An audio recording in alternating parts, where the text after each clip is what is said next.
Assalamualaikum warahmatullahi wabarakatuh. Perkenalkan, nama saya Salvia Habibah Asyari dengan NPM 19 14 34056.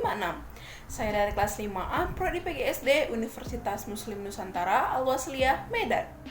Assalamualaikum. Hari ini kita akan belajar mengenai perkembangbiakan hewan dan tumbuhan. Tapi hari ini kita akan membahas tentang tumbuhannya terlebih dahulu ya. Kita akan membahas tentang perkembangbiakan tumbuhan secara generatif. Kompetensi dasar. Membandingkan cara perkembangbiakan tumbuhan dan hewan, menyajikan karya tentang perkembangbiakan tumbuhan. Apakah ada yang tahu apa itu perkembangbiakan tumbuhan secara generatif? Perkembangbiakan tumbuhan secara generatif adalah perkembangbiakan yang didahului dengan meleburnya dua gamet atau sel kelamin, yakni gamet jantan atau sperma dan gamet betina atau ovum. Proses peleburan gamet jantan dan betina akan membentuk zigot dan disebut pembuahan atau fertilisasi. Gamet jantan pada tumbuhan berbiji dihasilkan oleh alat perkembangbiakan jantan yang disebut benang sari, sedangkan gamet betina dihasilkan oleh alat perkembangbiakan betina yang disebut putik. Nah, apa saja alat perkembangbiakan generatif? Ayo kita lihat. Bunga merupakan alat perkembangbiakan bagi tumbuhan berbiji. Bentuk, warna, dan ukuran bunga memang beragam. Namun, mereka memiliki bagian tertentu yang sama.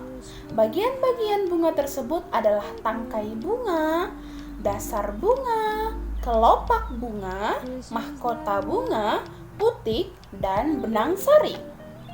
Putik memiliki kepala putik dan bakal buah. Sedangkan benang sari memiliki kepala sari dan tangkai sari. Bunga yang memiliki bagian-bagian tersebut disebut sebagai bunga lengkap. Contohnya adalah bunga mawar dan bunga melati. Sebagaimana yang telah disebutkan, putik dan benang sari adalah bagian bunga yang berperan sebagai alat perkembangbiakan generatif. Salah satu contoh tumbuhan yang berkembang biak dengan bunga adalah tumbuhan jagung. Tepung sari pada bunga jagung akan terbang terbawa angin ketika angin bertiup. Tepung sari juga terbawa angin, sebagian akan jatuh di kepala putik yang terletak di bagian bawah bunga pada pohon jagung yang lain. Ketika itulah terjadi pembuahan. Perkembangbiakan ini dinamakan perkembangbiakan generatif. Tahukah kamu bagaimana proses perkembangbiakan generatif? Ayo kita lihat bersama. Nah, bisa kita lihat di sini ada gambar bunga sempurna. Di situ ada bagian-bagian bunganya kan? Ayo kita lihat. Ada mahkota, kepala sari, benang sari, kepala putik, tangkai putik, bakal biji, kelopak, dasar bunga, dan tangkai bunga.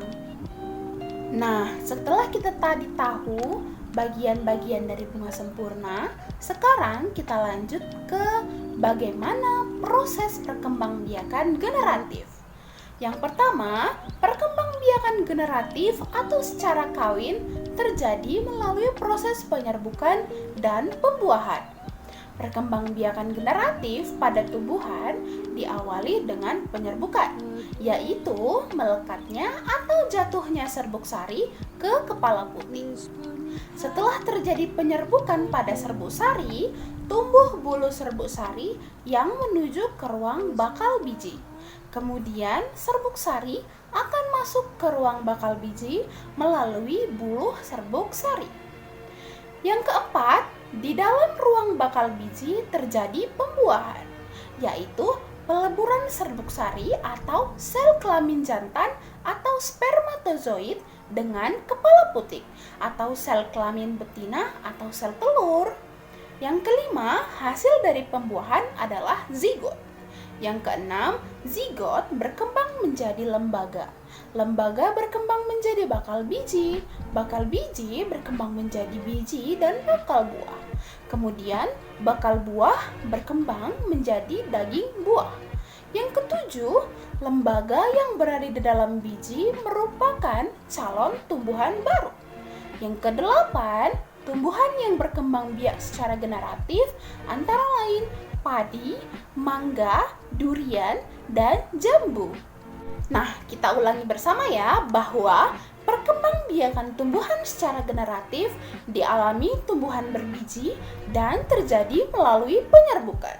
Penyerbukan atau pensarian adalah peristiwa jatuhnya serbuk sari ke atas kepala putik. Penyerbukan akan diikuti oleh pembuahan. Nah, sekarang mari kita lihat secara lebih rinci bagian-bagian bunga. Nah, yang pertama ada tangkai bunga. Tangkai bunga adalah bagian bunga yang menghubungkan bunga dengan batang. Yang kedua ada dasar bunga, yaitu bagian ujung tangkai bunga yang agak membesar. Yang ketiga, kelopak adalah bagian yang menyelimuti bunga saat masih menguncup. Yang keempat ada mahkota, adalah bagian yang paling indah pada bunga atau hiasan. Yang kelima ada benang sari, yaitu adalah alat kelamin jantan. Yang keenam ada putik, yaitu adalah alat kelamin betina. Nah, dari penjelasan tadi, ada yang masih ingat dengan penyerbukan dan pembuahan? Penyerbukan atau pensarian adalah peristiwa jatuhnya serbuk sari ke atas kepala putik. Pembuahan adalah peristiwa bertemunya sel jantan dengan sel betina. Diingat ya? Ayo kita lihat cara-cara penyerbukan. Berdasarkan asal serbuk sarinya, terdapat 4 cara penyerbukan, yaitu ada 1. Penyerbukan sendiri, 2. Penyerbukan tetangga, 3. Penyerbukan silang, dan 4. Penyerbukan batsar. 1. Penyerbukan sendiri, yaitu apabila serbuk sari dari satu bunga jatuh ke kepala putik bunga itu sendiri. 2. Penyerbukan tetangga, yaitu apabila serbuk sari dari satu bunga jatuh ke kepala putik bunga lain, tetapi masih dalam satu tumbuhan. Yang ketiga, penyerbukan silang, yaitu apabila serbuk sari dari satu bunga jatuh ke kepala putik bunga lain yang tidak satu tumbuhan, tetapi masih satu jenis tumbuhan. Yang keempat, penyerbukan bastar, yaitu apabila serbuk sari dari satu bunga jatuh ke kepala putik jenis lain, namun variasinya berbeda. Perantara penyerbukan.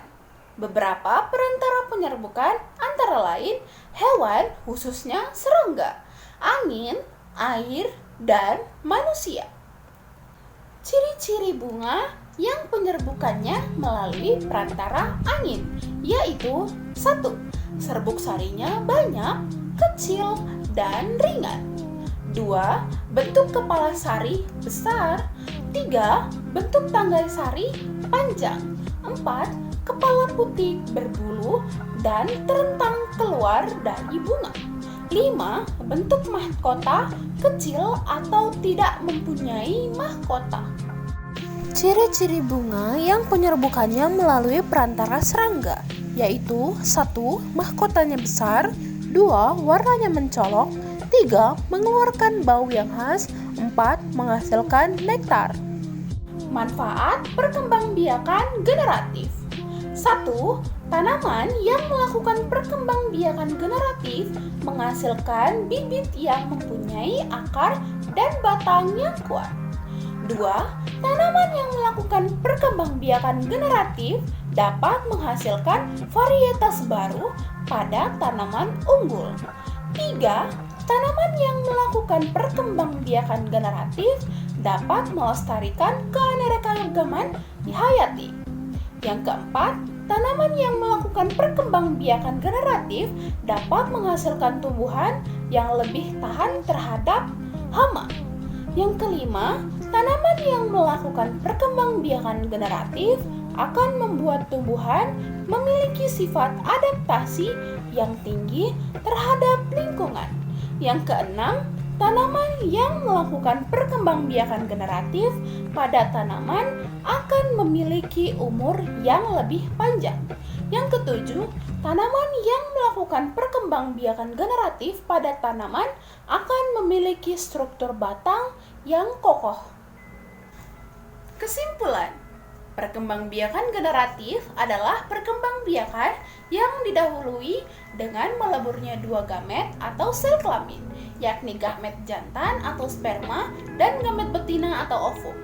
Proses peleburan gamet jantan dan betina akan membentuk zigot dan disebut pembuahan atau fertilisasi. Gamet jantan pada tumbuhan berbiji dihasilkan oleh alat perkembangbiakan jantan yang disebut benang sari. Sedangkan gamet betina dihasilkan oleh alat perkembangbiakan betina yang disebut putik. Perkembangbiakan generatif atau reproduksi generatif adalah perkembangbiakan tumbuhan secara kawin atau pembuahan. Pembuahan pada hewan melalui proses peleburan antara sel telur dan sel sperma.